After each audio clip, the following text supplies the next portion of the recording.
नमस्कार दोस्तों, आप लोगों का स्वागत है आज की वीडियो में। आज हम देखेंगे सेक्शन 194H के बारे में। ठीक है, जो है टीडीएस ऑन कमीशन और ब्रोकरेज। इसके अंदर ये है, सबसे पहले मैं आपको इसका इंट्रो देता हूँ। अगर हम किसी रेसिडेंट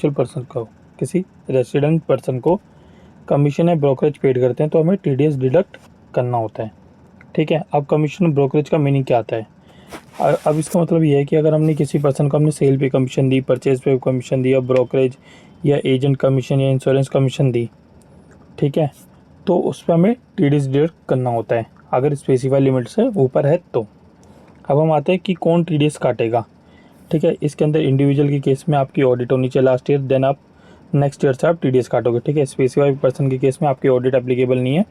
आप जैसे ही इनकॉर्पोरेशन होगी आप नेक्स्ट डे से आप टीडीएस काट सकते हो अगर आप पे करोगे किसी को कमीशन तो।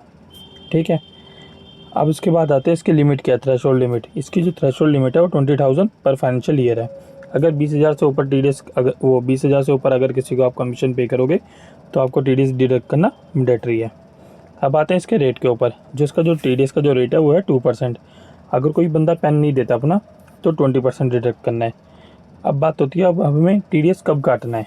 ठीक है, या क्रेडिट टू पे यू अकाउंट हो या एक्चुअल पेमेंट, या जब हम पेमेंट कर रहे हो। ठीक है, विच एवर इज़ अर्लियर। ठीक है, अब इसके बाद हम आते हैं एक एग्जांपल देखते हैं। ठीक है, एबीसी लिमिटेड ने पेड करिए सेल कमीशन टू मिस्टर राज 50,000 रुपी। ठीक है, ये 20,000 से मोर देन है तो इसका 2% टीडीएस डिडक्ट कर लेंगे। ठीक है, 50,000 का 2% 1,000 होता है। फिर नेट पेमेंट हम इसको 49,000 कर देंगे। अब आते हैं, अब XYZ लिमिटेड ने पेड ब्रोकरेज करी है। ठीक है, 1 लाख की, उसका 2% आपका 2,000 हो जाएगा तो हम उसे 98,000 पे कर देंगे। अब बात आती है कि किस केस में टीडीएस नहीं होगा।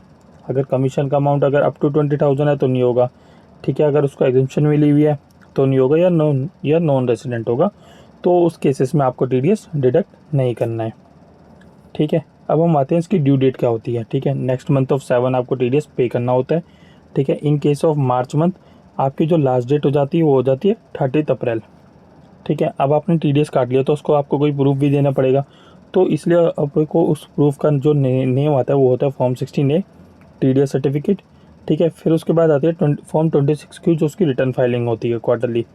ठीक है, और अगर आपको टीडीएस अगर आपको देखना है विदाउट फॉर्म 16A अगर आपके पास नहीं है तो आप अपने इनकम टैक्स के पोर्टल पर जाके फॉर्म 26AS देख सकते हो। ठीक है, जिस पर टीडीएस क्रेडिट शो होता है।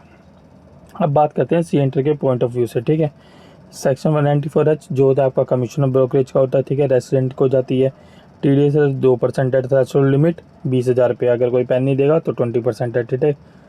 फिर जो डिडक्ट करना है हमें at the time of payment या क्रेडिट टू पे you account which ever is earlier. ठीक है, अगर ये वीडियो अगर आपके लिए हेल्पफुल रही हो तो प्लीज़ फॉलो एंड सब्सक्राइब। फिर मिलते हैं नेक्स्ट वीडियो में। Thanks for watching.